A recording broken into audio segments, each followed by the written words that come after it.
Hello and welcome back to Streamer Consciousness, a podcast designed to talk about a person's thoughts and conscious reactions to events perceived as a continuous flow.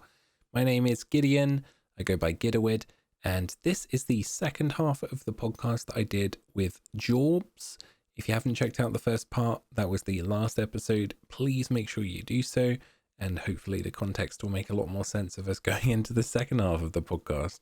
But he talked about a lot of amazing things, not only on the first part, but on this part as well. And I highly advise you checking that out entirely. Thank you so much to everybody that has been supporting the podcast so far. And I really hope you enjoy this episode. I feel like the hardest real-time strategy game and yet most rewarding is being human, most probably. Yeah. Because we do experience that and we run into it, and I think it's often that there are these moments whereby I always try and talk to the people in the chat not as usernames but as human beings, and that within itself I think is very difficult for some people to comprehend, that you're not just talking to a bunch of letters but you are talking to a real person behind that who also is having some kind of day. Whether that's a good day, bad day, they might come in, they might be a bit off that day, or, you know, they might not pick up on the social cue of the fact that you might be feeling a little bit flustered about this, or they might have walked into chat 2 seconds after you told everybody that you were feeling that way, and they might try and make a joke that doesn't hit because they didn't hear that previous comment. And so many people roll a natural one on their charisma roll for telling a joke. It's so true. Yeah, there's constant crit fails when it comes to that stuff, and it's a challenge because you as a streamer have to be aware of the fact that there are possibilities that that's just going to happen. And as much as there are those moments where I might get heated or other people might get heated because of something somebody said, you have to almost remove that element of emotional attachment and say, what is the scenario here? Like, what have they walked in on? How can I diffuse the situation, even if they don't know it's a situation yet, to understand, hey, this is the way I'm feeling, and this is how you've come into chat, and this isn't lining up with how I'm feeling that particular day. And I think that is a constant battle. This is a very complicated thing to think about, because you are framing it largely as like you want to defuse it and respect that the other person is a human being who may have incomplete information or might be like feeling grumpy or needy, or who knows how they're feeling exactly, who knows exactly what they're searching for with how they're interacting with you. That's your way of framing it, which is very very kind and very positive. There are other people who stream who frame interactions like that as like, well, this is a chance to get some really sweet content when I pop off on this guy. Or, you know, they're gonna take that interaction and be like yelling at the person and you're banned, get out. And their communities might really enjoy seeing that. And you have creators where it becomes almost like a meta thing where people are donating $5 to tell them their hair looks like shit. And then the creator's like, well, your mother liked it. And the chat pops up. Yeah, exactly. And this begins like the reality show experience. And how you want to handle all of that is, there's no, short of breaking Twitch terms of service or committing crimes, there's no particular rule that you have to do it one way or another. And that's a really interesting thing, because everybody has an idea of how you should do it. Maybe not everybody, but so many of your viewers and so many like other streamers and people tell you that you should handle some person you've never met coming into your chat and making a joke about your hair that you don't like a certain way. And no matter how you respond to it, not everybody's going to be thinking that you responded right. If you ignore it, people might also think, well, why are you ignoring that? You need to address that. There's no answer that suits everybody. And so for me, my general tack is to just be authentic about it and express, if needed, that nobody's entitled to me responding to something the way they want me to. Like, I can't. I don't know how everybody wants me to respond to something. And even if I did, they all want different things. So what am I going to do? All I can do is be me. And, you know, sometimes I'm gracious and kind and understanding. And sometimes it's like, well, I'm having sort of a grumpy day, and that joke was not very good. I'm gonna time you out for 8 hours, and maybe think about how our next interaction can go better. That is sometimes like one of the kindest things you can do. And from my perspective, there have been people that I want to insta ban on certain days because of the reaction or the interaction itself, and instead I time them out for a day, because I know that it might just be me that day that's not putting up with it. And that doesn't mean that I won't be able to put up with them another day, but it might be like, hey, you can still watch the stream, but I don't want to interact with you today. So I'm just gonna deal with that another day. There are so many people who look at streaming as a profession but aren't streamers. Might look at that and think like, well, it's your job to interact with that viewer and give them what they want, and why aren't you doing it? You're failing at your job. And often these people who expect that of you are also people who think streaming is a very easy job somehow, which I have no idea how they can think both of those things are true at the same time. But if you think about like actual human interactions, like there are so many people I've been friends with for more than 10 years. Like it's not necessarily that you start hating the person, but you stop wanting to talk to them every day. Or you do start hating the person because they did something particularly bad, and you're like, oh, I don't want you in my life anymore, or what have you. And when you're streaming, like all of that stuff's still true. You meet someone for the first time when they say hi for the first time or whatever. And they say hi, and you're like, oh, you're an interesting person. And then like 3 days later, they ask you a question about a card, and you tell them your answer, and they're like, oh, cool, thanks. And you continue thinking they're a great person. And then like 3 months later, they come into your channel drunk and make some like really seedy, gross comment. And you're like, this is updating my opinion of you. I don't want you here very much anymore. And I think about the people in my chat as humans as much as I can. They're not customers or whatever else. I'm not here to give them a certain thing that they're paying me for. They're just humans. And if I don't like them anymore, I will express it. And if I don't like them so much that they're ruining my day, I'll just kick them out of my channel. Like, I don't need them in my channel. I think it's important to recognize that your channel is your little place on the internet. It's your safe space. And as much as it might be your safe space, it's also a safe space for your viewers. And sometimes there might be that one person that is not kicking up a fuss against you necessarily, but is upsetting or making a lot of people feel uncomfortable. And sometimes the best solution, or the kindest solution, is to remove the one person. And like I said, I guess from my perspective is I'm not taking away their ability to watch the stream, because you can freely watch the stream even if you're banned, but I am taking away your ability to talk in my stream because of the confrontations that it might be causing, or the amount of distraction that it then puts on me having to look over to my chat to see people talking a certain way or responding to that one person. And I think it's important to recognize that, again, like you said, there's no duty that technically you have to deal with it, and you can deal with it in a multitude of different ways. It doesn't have to be solved in a this is the right thing to do. There's often many responses that might be right and many responses that might work or not work on certain occasions, but I think it's important to be able to make a choice and not be vilified for making a decision about something or someone that's hanging out in your chat.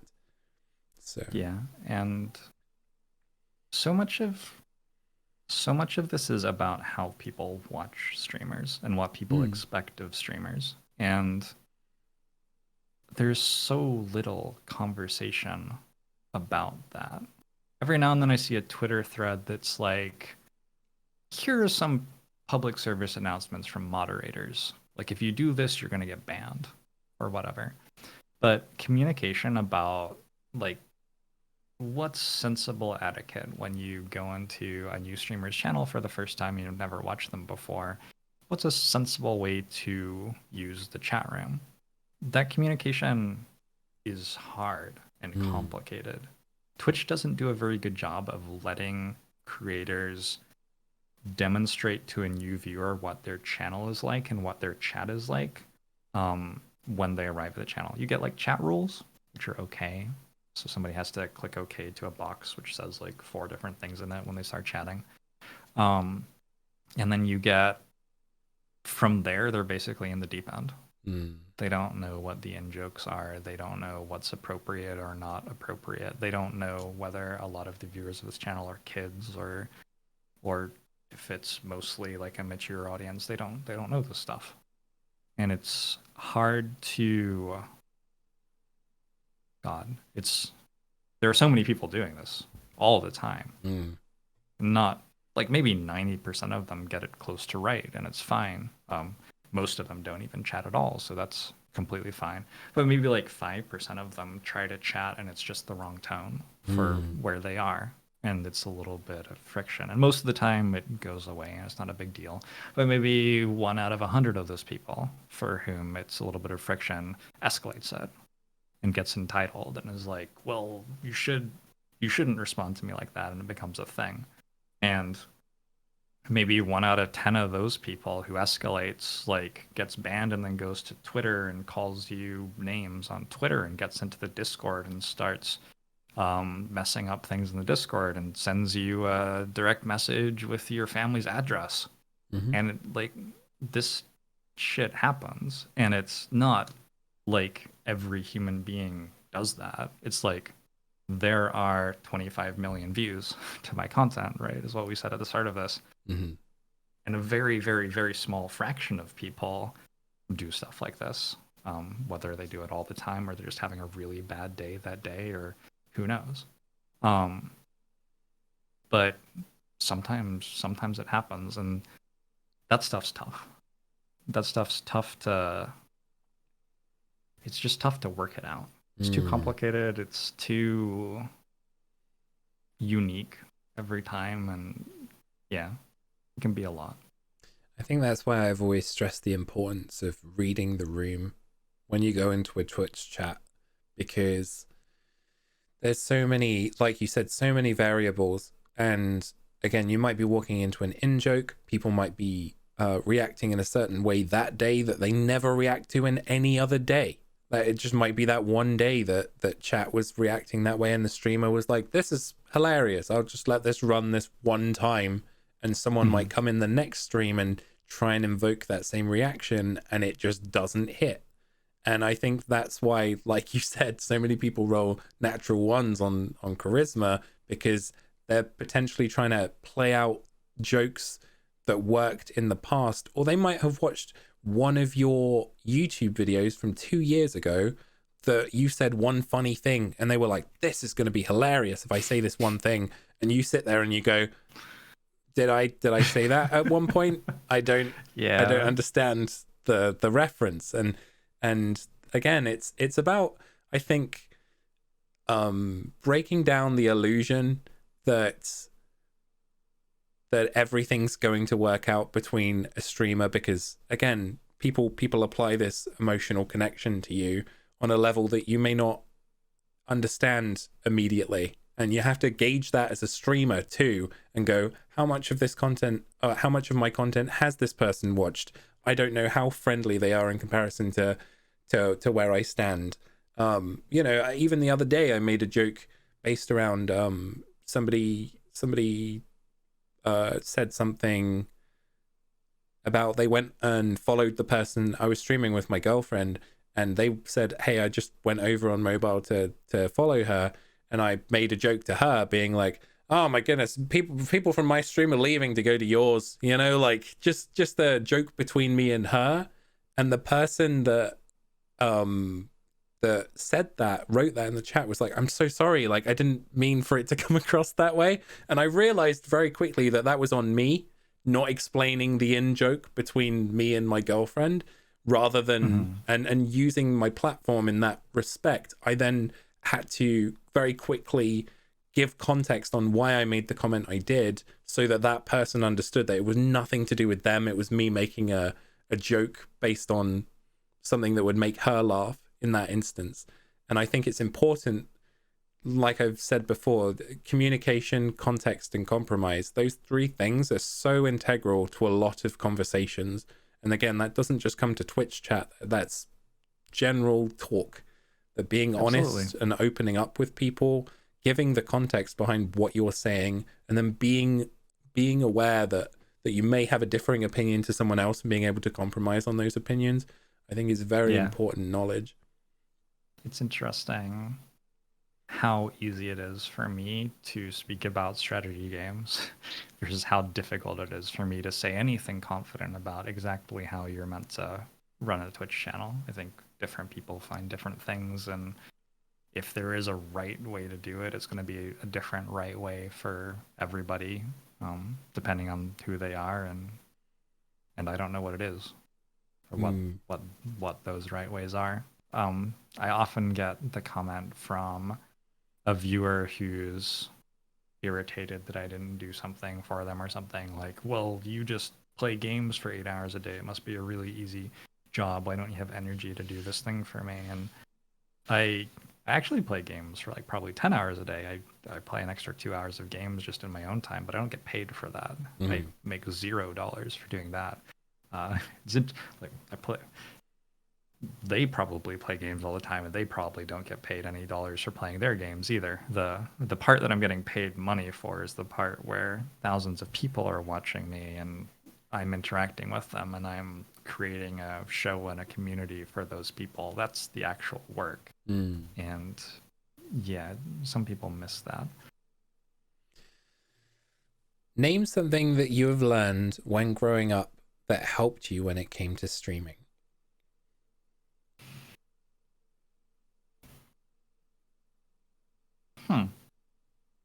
I think my parents did a very good job of making it clear that they were wrong sometimes to me when I was a kid.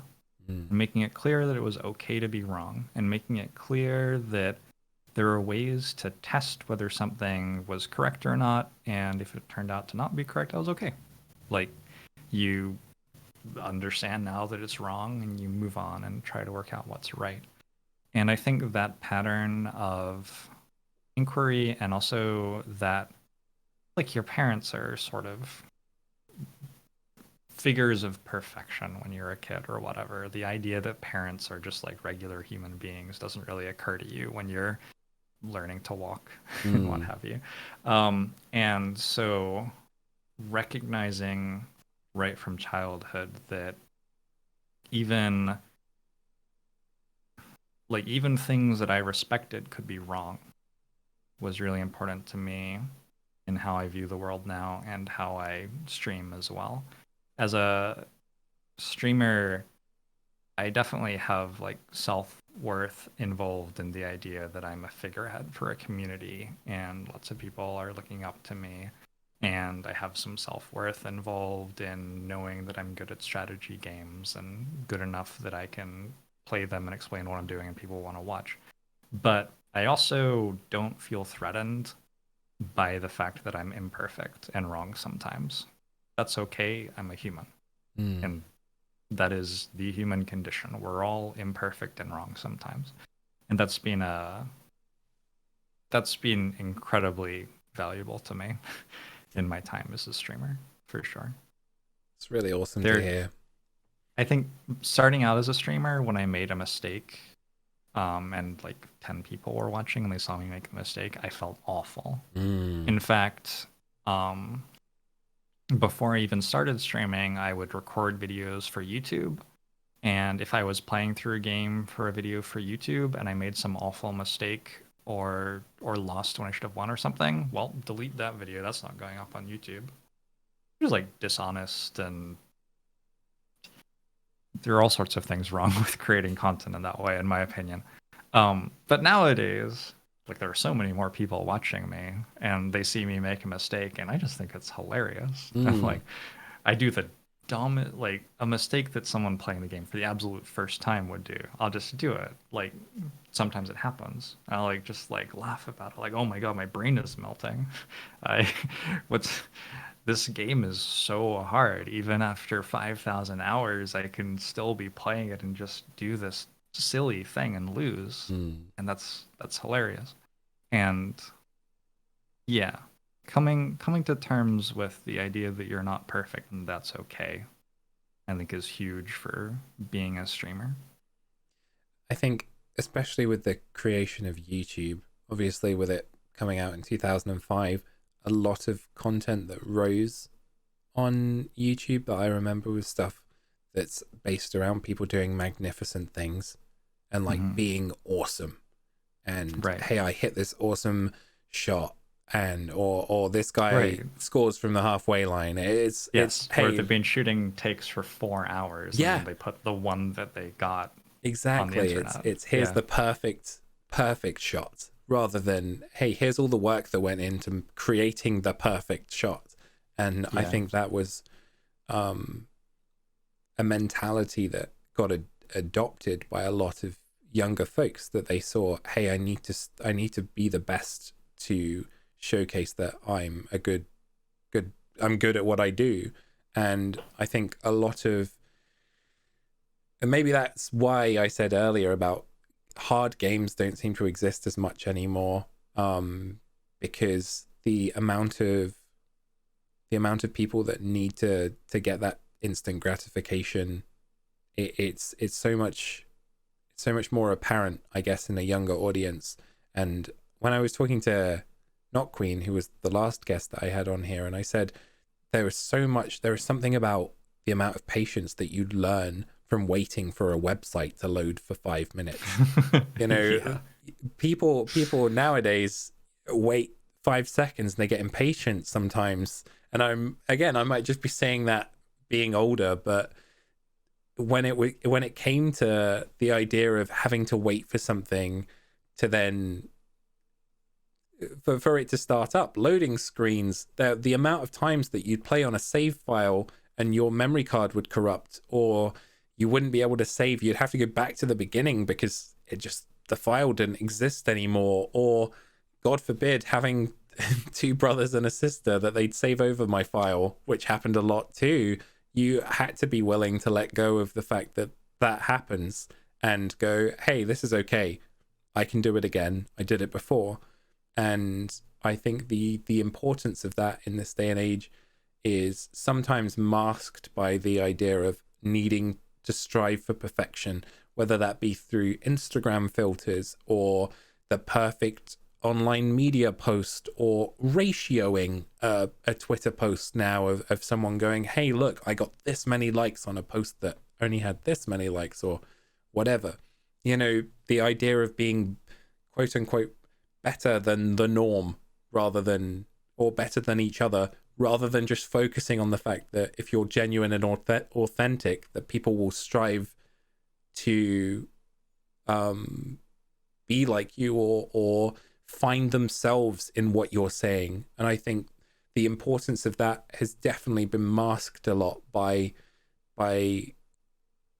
what is this strive for perfection nowadays. There's a very harsh friction or juxtaposition or something between, I'm a person who's quite privileged. Let's say, in terms of my struggles in my life, I am a first generation immigrant, which sounds like a lot of work, but it was to America. So that's one of the greatest countries in the world to be an immigrant of. And I haven't really struggled with too much else. I'm like a college dropout, but it was because I was making tons of money playing poker. Um, so for me, especially in like my early 20s, I didn't understand how hard the world was Mm. for some people yet. And I still don't innately get it. Like my experiences don't teach me it. I have to think about it. It's something that I've learned through critical examination and talking to people and working on charity projects to get fresh water to people who do not have fresh water. Like innately, when I wake up in the morning, I'm like, oh, I need a drink. I will go and get water from my tap. And there is a certainty in my life that it's there and I can get fresh water. And so, even still now, after doing all this work, the idea that I wouldn't get fresh water in the morning is completely nonsensical to me. I don't get it. Mm. My brain doesn't intuitively get it. I have to think about it and think there are some people who don't have that. And so when you're talking about just being authentic and being yourself, it's really easy for someone like me to say, just do that and it will work. Because, like, I'm the sort of person who lots of other people expect to be a good strategy gamer. I look like a sort of person who should be playing strategy games, and my talking facilities work pretty well. I have a fairly nice voice. So on and so forth. Like, Mm. it's easy for me to say just be authentic because when I'm authentic, it works pretty well. But we also live in a world where we are so cruel to people who are authentically themselves, but who they are isn't what we want. Like, if someone is being themselves, but we don't like that, so many of us choose to be cruel to that person and to shoot them down and to bury them. And it can be really hard for someone who's authentically being themselves to find other people who they can be themselves with when so many people are telling them that's wrong. That's not what you should be. If you're someone who just authentically and genuinely is different from a ton of the other people around you, and you try to authentically be yourself, it doesn't necessarily work out very well at all. And so that's definitely a struggle. That's definitely a struggle to tell someone who is trying to be what people want to see that if they were just authentically themselves, they'd find the people who wanted exactly that. But that doesn't work for everybody. Mm. Which is unfair and gross and unfortunate, and the world would be better if it wasn't true, but it doesn't work for everybody yet. And I think hopefully more and more we will see that it does work. Hopefully more and more people will be accepting of someone authentically being something different from what they expect. They won't be like, "Oh, that's gross, get out of here." They'll be like, "Oh, that's interesting. You're different from me, and there's a value in who you are, and I just enjoy seeing it." Mm. Hopefully that happens more and more, and that's something that I try to do in my community. Is I try to make it clear that yeah, I'm me, but when I have guests on the channel, I try to have guests who aren't me, and I try to make it very clear that I respect these people who aren't me, and I think they're valuable, and I think that the things that they're saying and doing are really cool, even though they're not what I chose to do. Mm. A huge thing in strategy gaming forever has been like, who's the best? Who's playing the right way? And I get brought into these conversations because I play games and do quite well at them. Maybe quite well is an understatement. Like, I hold world records for many of these games that I play, and so when people are talking about who's the best, they're like, "Oh, Jorbs is the best. Watch Jorbs." And then someone who's in that mindset who comes into my community and sees me and thinks, "Oh, Jorbs is the best," might ask a question like, "What is it that you do that makes you better than everybody else?" And the question is like, it stops me in my tracks. It's terrifying to me, that question. That's You're thinking about it the wrong way. Like, those other people are so incredible. they're so cool and so good. It might be a situation where like maybe I'm one of the top 10 players in the world, and they've decided that I'm the best of the top 10, and they're like, well, what makes you better than the other 9 top 10 players in the world? And it's like, you you have a situation where you can watch the best players in the world of this game and see all of them and see all of the incredible things that they do, and each of them is uniquely wonderful, and it's ridiculous that you can see these people, they're so cool and doing such cool things, and you've chosen to take that situation and decide one of them's better than the other and try to work out like why one of them is right and the others are wrong. And that is so like, sometimes it might be as simple as what makes you the best? Well, at 3 p.m. on a Monday, I'm the best player in the world, you know, but Tuesday to Sunday, morning, you know, like, someone yeah. else is better than me at this, or when I'm dialed in, I'm popping. When I'm not, I'm not. Yeah, exactly. And again, I think this goes back to what you were saying before about the fact that with strategy gaming, it's very much based on decisions. It's not about your emotional input in the game. It's what decisions am I making that make it correct. And everybody could potentially play in the exact same methodology and all be the best in the world if they all played the same way. There is no discrimination between, hey, you know, this person's personality is different to this person. So it's what works for you, I think, in terms of as a streamer, that might, you attaching that emotional value to the streamer that you watch might make you feel like they're better content because maybe they teach you more about the game, or Right. or You're express thinking, more. I want to win this game really well, and so I'm going to watch the best player to learn the best way to win at it. But the entire framework is wrong. That's not what a strategy game is for. It's not for you to win it as well as possible. It's for you to enjoy yourself and learn from. And you don't need to learn about that strategy game, because that isn't going to help you ever again. You're going to stop playing the game 3 months from now, and your knowledge about the strategy game will disappear, and you'll forget it, and it won't matter. It's about learning about yourself and learning how to learn. And you don't have to watch the best players in the world to learn about yourself and learn how to learn. You can watch someone who is completely brand new to a game, who has never played it before and has no idea what they're doing, and you can see them enjoying themselves and see them trying out new things and experimenting and get value out of that. And like I can speak to this very clearly, I think, because that's what some of my content is trying out a new game that I've never played before and just bumbling my way through it, and it's a ton of fun and people like watching it, hopefully some of them. So understanding more and more that life, this entire thing, is not about like being the best or being the most handsome or whatever. It's just about like enjoying yourself and living and making the lives of the other people around you better too. That's the goal. And when you see someone who's different, you don't think they're wrong or anything. You think, how do I make this person happy and empower them? That's really what I want people to get out of what I'm doing, hopefully. I don't want them to get, this is how you be good at a strategy game. I want them to get, there is joy in facing complexity and things you don't understand and trying to do your best and trying to help others and make the right decisions. That's the dream. That I had a question on here, which was, what are some common misconceptions that you hear about streamers, and why do you think that is? But I think you've answered that pretty perfectly in what you've just said.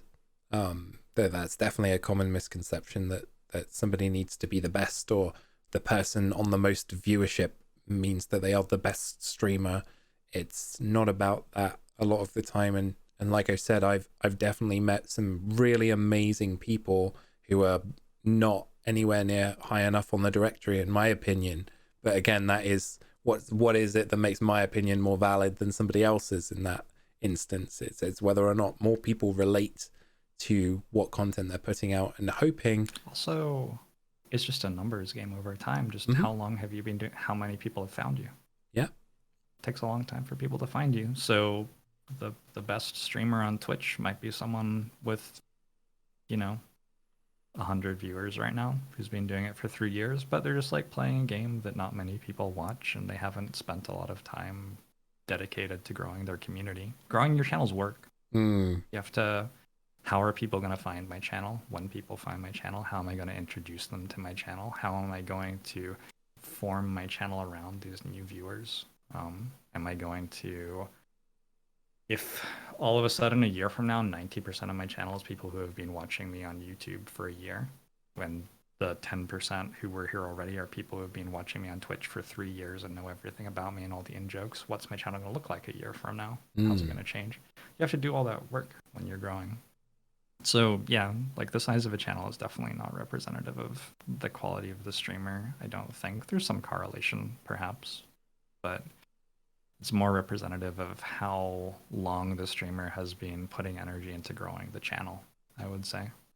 I think something that's important as well is you were talking about people saying about you being the best and stuff, and somebody out there is going to be the best at something on a particular day.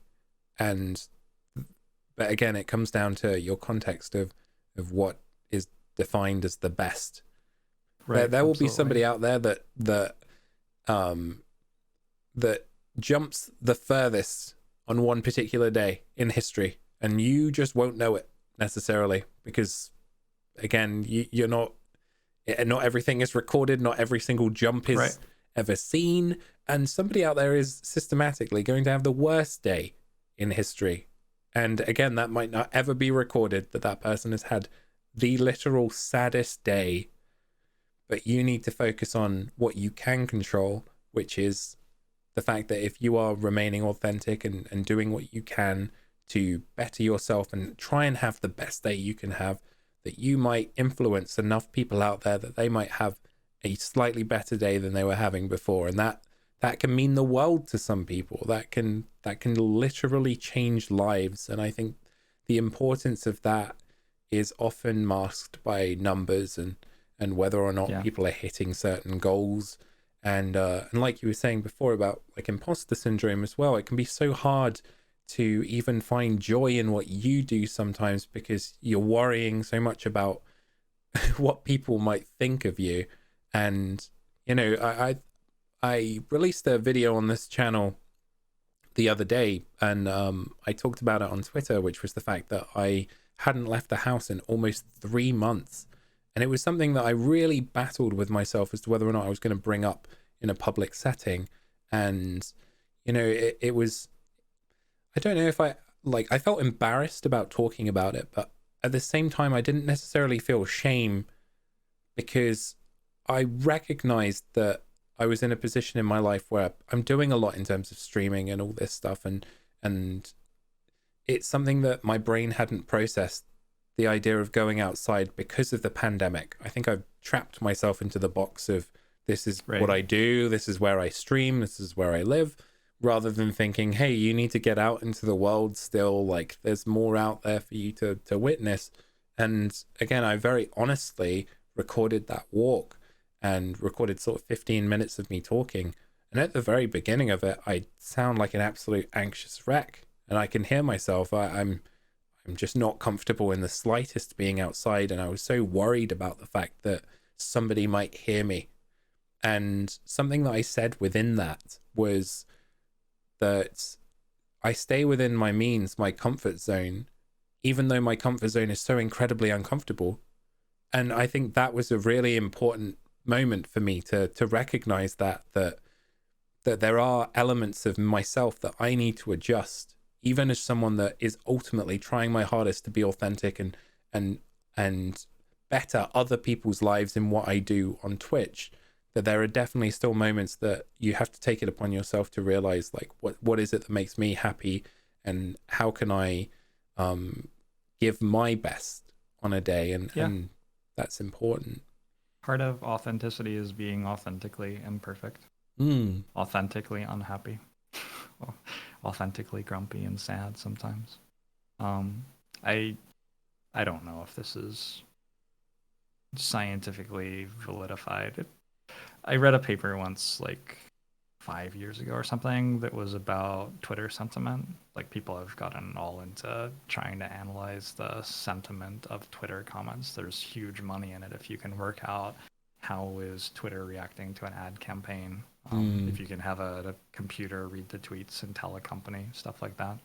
And someone had written a paper about when it rains in Seattle, there is increased negative sentiment expressed on Twitter in LA because there are social connections between people in Seattle and LA. And when it rains in Seattle, the people in Seattle say negative things, and the people in LA do too. Wow.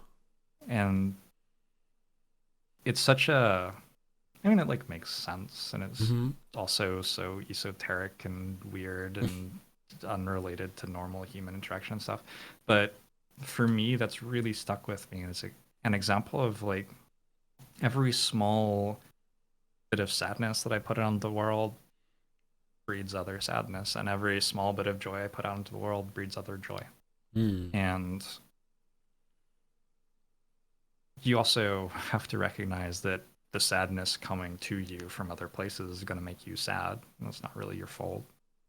And the joy coming to you from other places is going to make you glad, and that's something to be thankful for. But it's a thing to think about. Everyone connects in all these ludicrous ways. We're not far away from anybody anymore. The internet makes things so small, the entire world. For sure. You mentioned there about, feeling joy. Is there a favorite moment that you have from your streaming career that comes to mind, or anything that favorite moment that comes up that you're proud of, or moments that maybe changed your mentality or mindset? Probably my early charity streams were the most happy that I've ever been as a streamer. I phrase that in a way that makes it sound like I've been miserable since then or something, but I've been more generally happy as a streamer in the last year. But my early charity streams were in a time when I felt insecure. I wasn't sure if what I was doing created value. I wasn't sure if I could do it. I wasn't sure if my viewers were really into it. And for 3 years in a row, I dedicated my Christmas day to charity work, and I did 24-hour streams. I raised money for the Dream program, which is a charity that hooks up it started in Ivy League universities in the US and is fairly small still, but it takes college kids who are interested in social work careers mostly and connects them with youth in underprivileged communities and just like sets up one-to-one mentoring connections and also group mentoring connections between larger groups of them and larger groups of kids. And it's an awesome charity, and it's all about empowering people who have all the ability to do incredible things in the world but don't get told that they do yet, and also about giving people who want to become social workers experience and expanding their horizons and teaching them what the world is like a little bit more. It's an awesome charity, and I raised money for it, and seeing the amount of donations that people brought in and having them say, this sounds like a really awesome cause, we can tell you're excited about it, and having them express that I was an important part of their life. Like they were really happy that I was here on Christmas Day. They were watching some of the charity stream in between like family dinner and going to sleep or something. And it was really cool to see me doing something good in the world. And they were proud to be part of my community and be a part of this. That was like the first time that I sort of got it, I feel like, as a streamer. Like, this is a community of people. We can do good things in the world. And like, it was also a time when I really felt like my viewers had my back. Like I was taking a risk. I was trying to do something extra, and my community came through and they were like, we see you doing this. We think it's awesome. We're going to support you. And yeah, that was really cool. As someone Yeah, good one. There have been so many great moments from streaming though. It's such a multifaceted and awesome thing. So Mm. that's not the only one, but it's the one that stands out. It's interesting you brought that up. I had a very similar experience. It was only last year that I did my first charity stream, and it was in June, I think, of 2020. And um I've been streaming for almost 5 years, but I'd always told myself that what if it was that moment of what if people don't um show up or show support, and I'm putting myself in out there supporting a cause that is scary to do from a streaming perspective for the first time, and I can absolutely attest to the same thing of the amount of support that people gave made me go, why didn't I do this sooner? Like what was getting in my way? And again, it was me. It was myself. I was getting in my Yeah. own way in terms of helping other people. And I think once I'd done one charity stream, it was like, oh man, I should do more of these. Like this is important. And like you said, it's about being able to be bigger than just the stream. It's about having causality that's going to help the world at that point. And there are people out there that will feel the effects of that positive energy that may go on for generations. You really don't know the limits, I guess, of where something like that can go. And I think that's really amazing to be a part of something bigger than yourself. Yeah. I think a lot of streamers want to do cool things, Mm, but are exhausted. true. Working super long hours at a job that involves interacting with people just nonstop.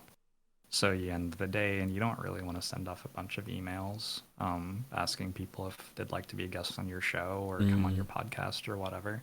Um, I've like tried to send off an email to someone, just a cold email once a week to see if they'd like to do something with me. I hmm. set that as a goal for myself at the start of the year 2000, and I made it like 6 weeks. Before it was just like, this is too much. That Mm, was one email a week, basically, yeah, one message a week.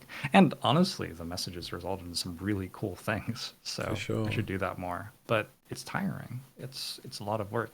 And so I think one message that I would give to someone who's like watching this podcast is if you are doing something really cool and you watch a streamer who you respect a lot, like take a shot. Mm. Um, I had I think a PhD candidate at the University of Washington who was working on a video game that people could play online that helped them find possible treatments for coronavirus patients. I He remember reached out watching to that. me. Yeah, he reached out to me in like March of last year, I believe, and was like, "Hey, we're doing this. I watch your channel. I like your Slay the Spire. Would you be interested in trying to raise awareness for it on your channel?" And I was like, "Yeah, that's awesome. Bring me more stuff like this." Mm, I didn't have to go looking for it. I got to bring on someone with immense knowledge about something that was incredibly important and interesting. I mean, always important and interesting, but especially with the pandemic happening right then, like also timely. And that was just so cool. So, you know, understanding how to frame a request as like something that you're bringing to the streamer that will make their channel cooler, I think is tricky.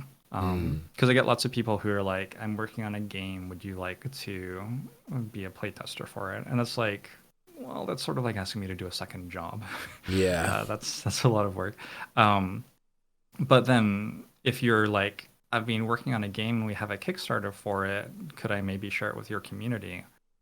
That's awesome. Then Mm, I'm like, oh, a community member has been working on a game. Check it out. Like, whoa, yeah. this is really cool. Here's the Kickstarter. I played it for like 15 minutes and I loved it. This is a thing that we're all doing together.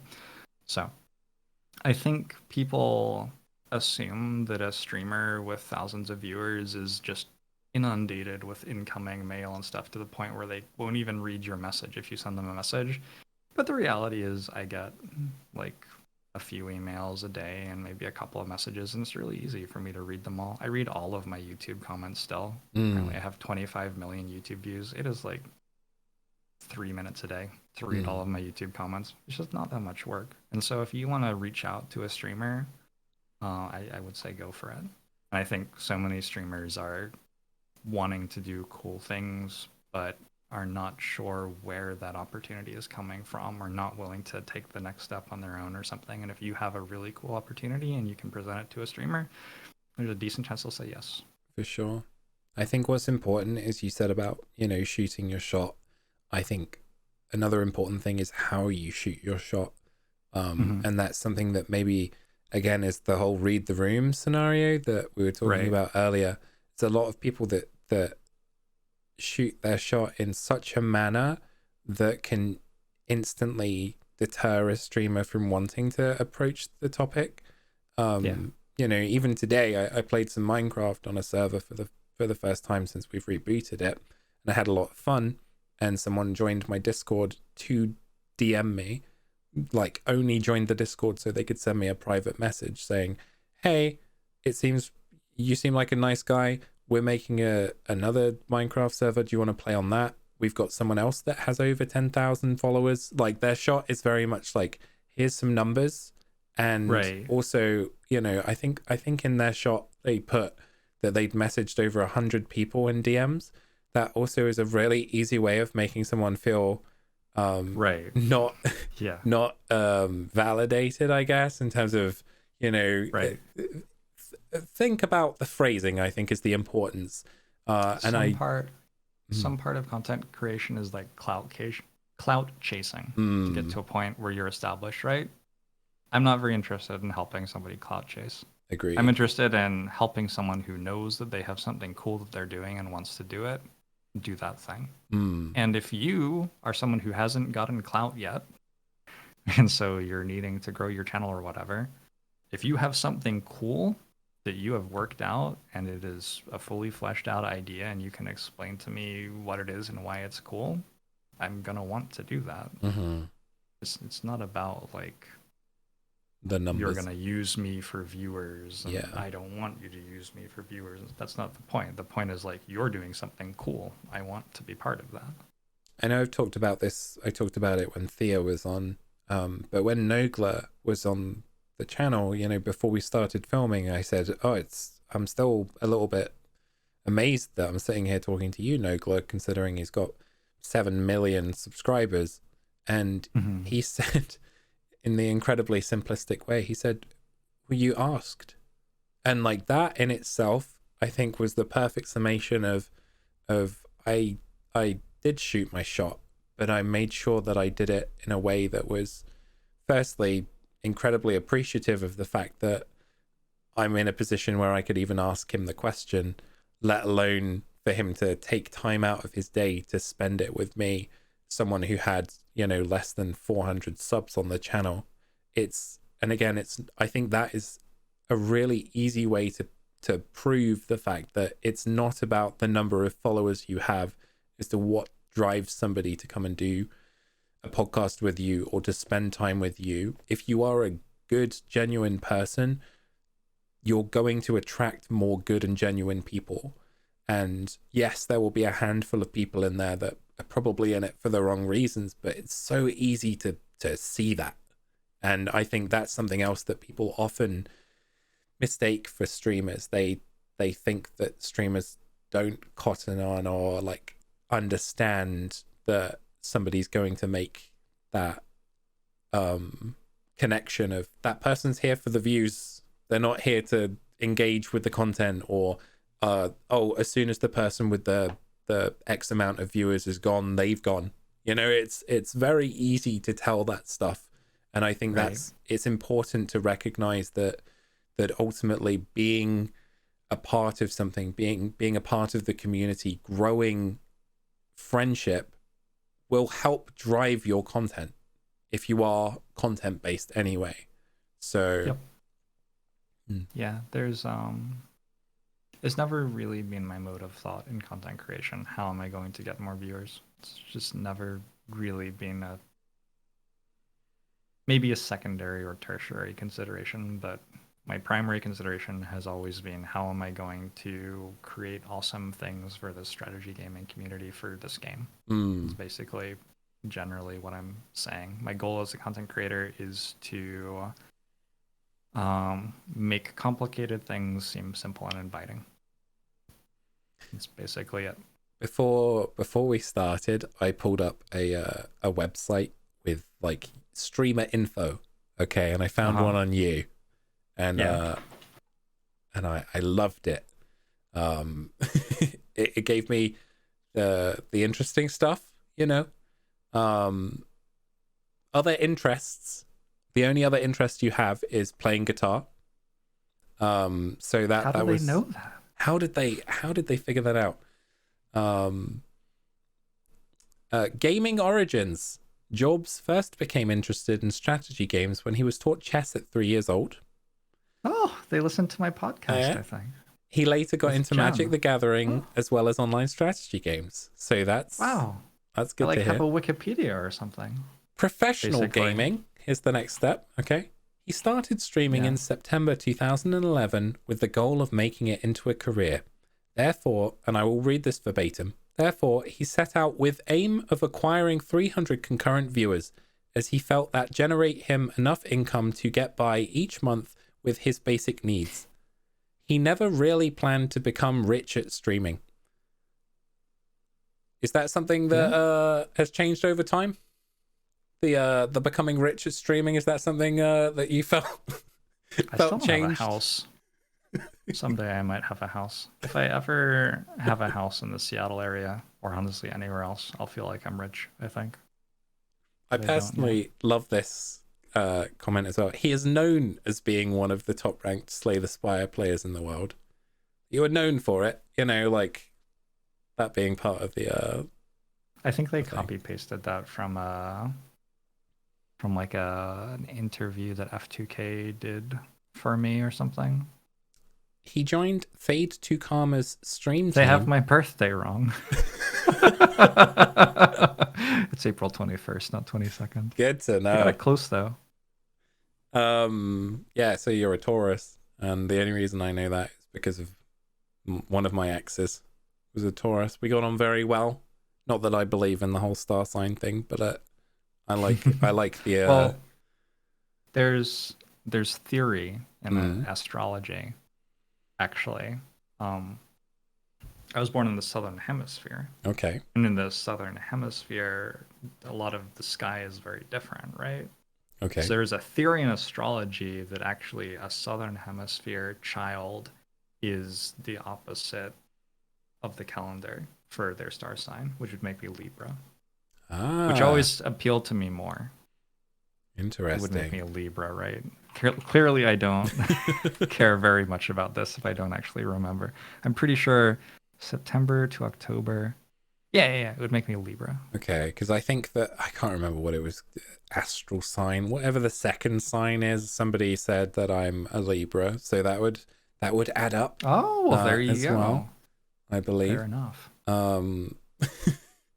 He joined Fade to Karma's stream team in January 2019. His language isn't appropriate for kids.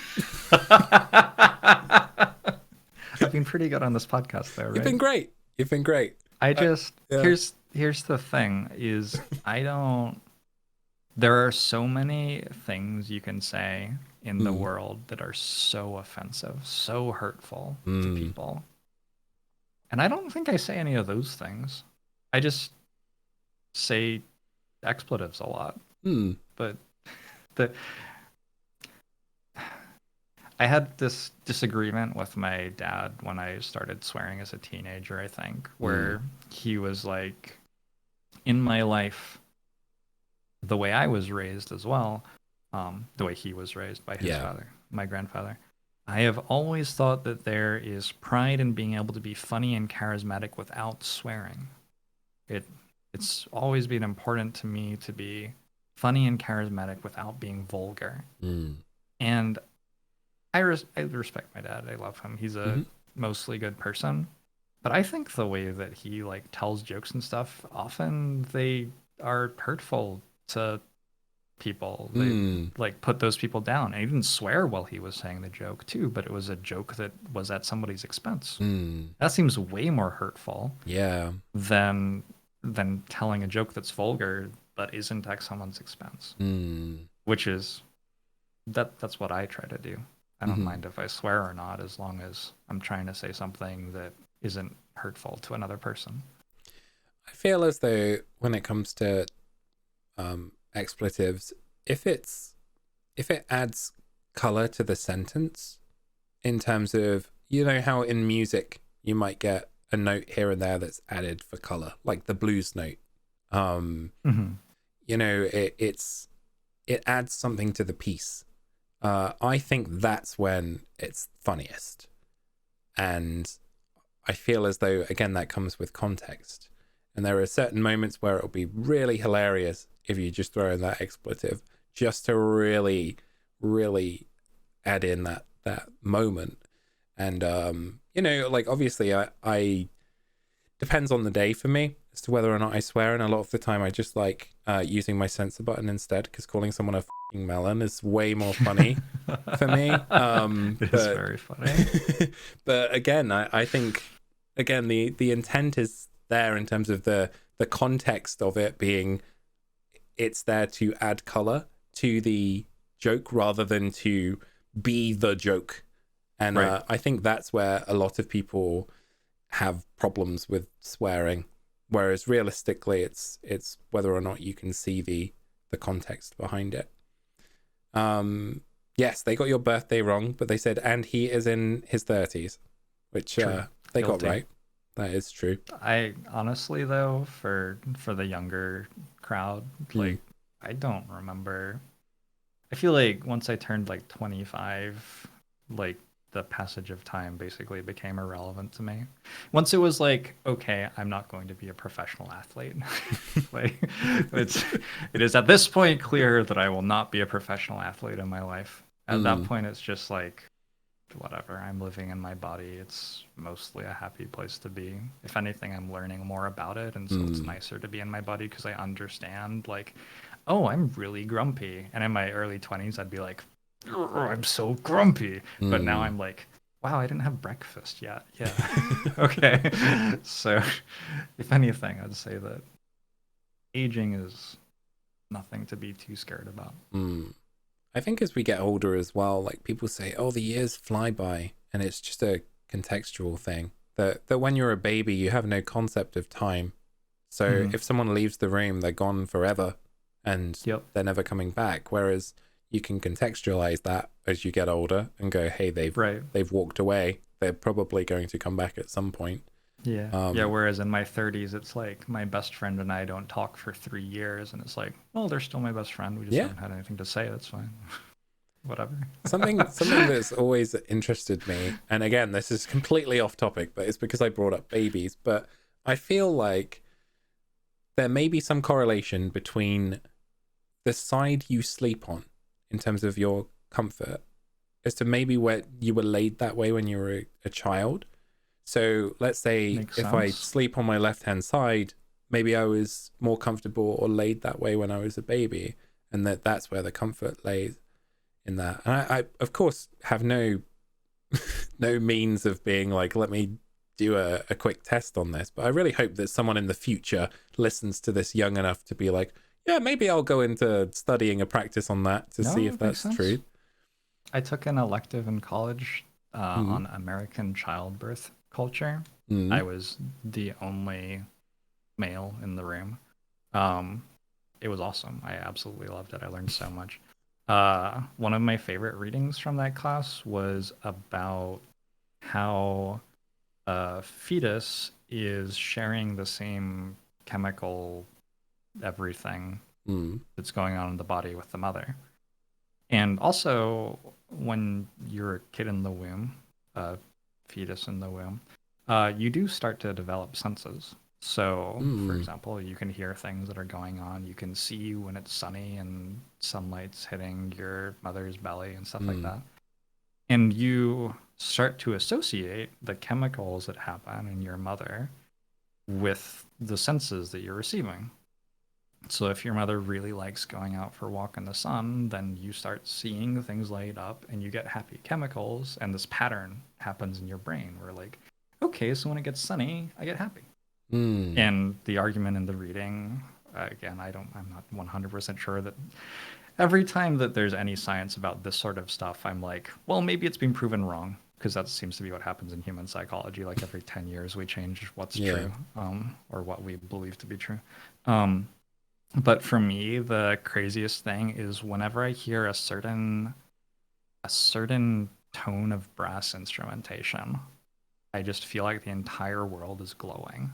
Like I just feel so happy. And my dad practiced euphonium every night when he got home from work. Oh, wow. When I was in the womb.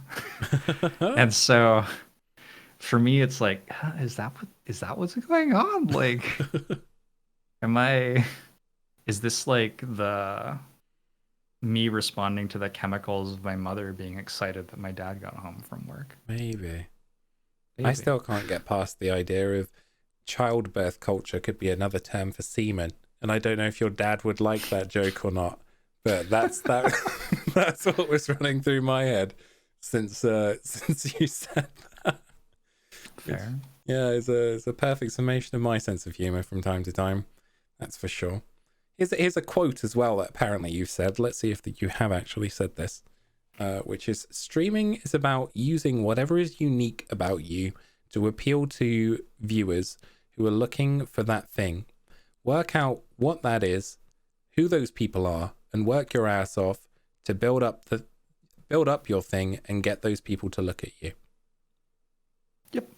I think that's from a video that I recorded for... So Fade to Karma, which is the stream team that I'm on, has a related F2K Comnat, which is to get on the stream team, you have to really appeal to the managers and whatever, and they sign you and you're on a contract and you get a salary and everything. But Comnat is pretty open. You just say, hey, I want to join Comnat, and sign a code of conduct thing and you're in. And so I made a 19-minute video basically talking about my streamer journey for people who were in F2K Comnet, who were interested in growing their streams and wanted to know what's it all like. I'm a strategy gamer. I like explaining things. This is the sort of content I love to make, so this was a chance to do it. And I think I am being quoted as saying that from that video. I'm pretty sure I really said it. I'm pretty sure it sounds like you. Quote. You know, sounds like something you'd say. If you could go back 8 years or 3 years now, I guess, and do it differently, is there anything you'd change from what you know now than what you knew back then?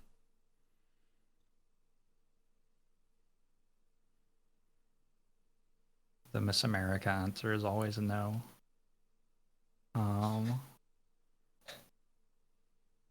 Yeah, I'm gonna go with no. I don't think there's any part of it that I haven't gained from, honestly. That's the crazy thing. I mean, we're basically business owners. We are self-employed, sole proprietors of our own business. We're building our own brand.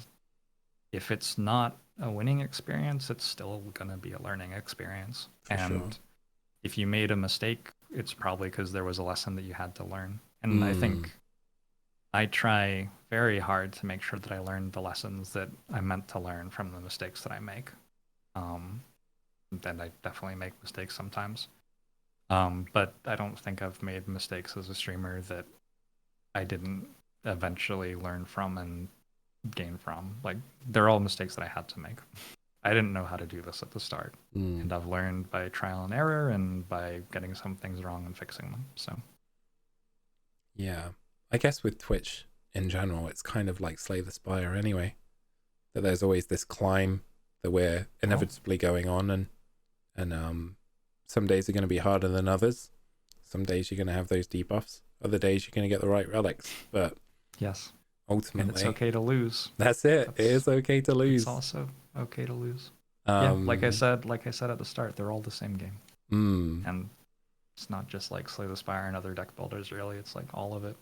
One of my poker playing buddies, he's now out in the world does life coaching, and his entire premise is, I'm a world-class poker player. I spent 4 years after I retired from poker looking at life and reading as many books as I could and traveling and talking to people and trying to work out what the right strategy was. And that's what my life coaching is. That's awesome. How do you, what are the things that I've found, but also how do you think about the life you're in and try to make those decisions for yourself? I know you brought up your cat, Sage, and you said about how she wandered into your life at a certain moment. Do you feel like maybe she's one of the wanderers from your mod? Perhaps. Maybe. I think she wandered in at the right time. She definitely had a very strong idea about what she wanted to do, and then she did that thing. And I respect that in a cat and also in a person. Yeah. So I was going to say, it's very easy to see how much you cared from the way your face lights up talking about your pets. And I think that's, again, just another part of your kind and humble demeanor that's always been really approachable. And alongside my Grandmaster Book of Chess, I also was put in charge of a puppy when I was, I think, 5. Was when my parents decided to get me a dog. And I like, getting a kid a dog is such a thing for parents to do, right? With the problem being that you set your kid up for an awful lesson about mortality when they're like 12, like when the dog dies. But for me, like, my parents waited until I was like 5. The dog became my first responsibility. I was in charge of feeding. Ben was his name. I was in charge of taking Ben for walks. My dad would help, but as like pretty early, it started being something I could do on my own. And that was my introduction to like caring for another being and having responsibility for it. And so, yeah, I'll always be very affectionate toward pets. And also my like mode of caring about other people is sort of like being a dog person, like in some ways, which is, it is what it is. I don't know if it's good or bad, but it's what it is. There's always one more question that I ask people on the podcast, which is, would you come back? Yeah, yeah, of course. I think love talking about stuff like this with people who care. Like, it's just so much fun. I feel like this is going to be one of the most softly spoken podcasts that people have experienced on the channel. Yeah, and I am completely down for that. You can pump my volume up if you want. Oh, I will. But it's, I think I've already done that. So hopefully we should be at a good level. But Wonderful. in terms of the podcast itself, I think there's a lot to be said from being able to find someone that you can talk with on a deep level without having to, I guess, be completely animated about. And there's a lot of great information about streaming in this podcast as well, that I think if people truly listen to it, not only should it make your life easier as a viewer, but hopefully will encourage those people that are trying to start their streaming journey even now, in helpful ways of extending their reach and hopefully shooting their shot with the right mentality behind it. So once again, if you just want to give us a shout out on terms of your socials, and I'll throw those up again. For sure. I'm Jorbs, twitch.tv/Jorbs, youtube.com/JoeandRibs. What other ones are there? I don't know. That's about it, really, isn't it? Twitter. I made a joke, Instagram, OnlyFans, but it doesn't have content on it yet. I'm not sure if that's inappropriate. You can cut it at the end if you want. No, I'll leave it in there. But I think it would be funny if you had an OnlyFans purely made of strategy plays. You know, I was gonna put up screenshots of my most like ridiculous runs, basically, for people to enjoy. I did have a moment where I thought about having an OnlyFans and just get the most unflattering close-ups of parts of my body that just people can't necessarily tell what it is, like a close-up of my elbow or like part of my nose. You know, I would support you. Well, speaking of support, we do have a Patreon now as well. So for anybody that is watching the podcast or listening to the podcast, if you do want to support in ways beyond the norm, then you are more than welcome to subscribe to the Patreon. I'm trying to put up behind the scenes footage there to make it sound a lot more, inviting. But realistically, it's me talking for another sort of 10 minutes about my guests, or talking about different streaming topics as well. So that's something, if you are interested in helping, then feel free to check on Patreon/streamer consciousness. If you want to check out the podcast on Spotify or wherever else you like listening to podcasts, then Streamer Consciousness, just type that in. And also we're on Twitter at Casterminds, because Streamer Consciousness is too long to fit in a Twitter at box. So thank you very much for being here, Jorbs. It's been an absolute pleasure talking to you. And I guess I should tell you that you've done a great job for the end of this for the end of this podcast. Thanks for having me. Of course. Thank you so much for being here. And I might split this down into 2 podcasts as well, because we have talked for a very long time, and I love that, because that gives me an extra week to plan another guest. But thank you very much for being on, and thank you very much for listening. We'll see you in the next episode. Goodbye.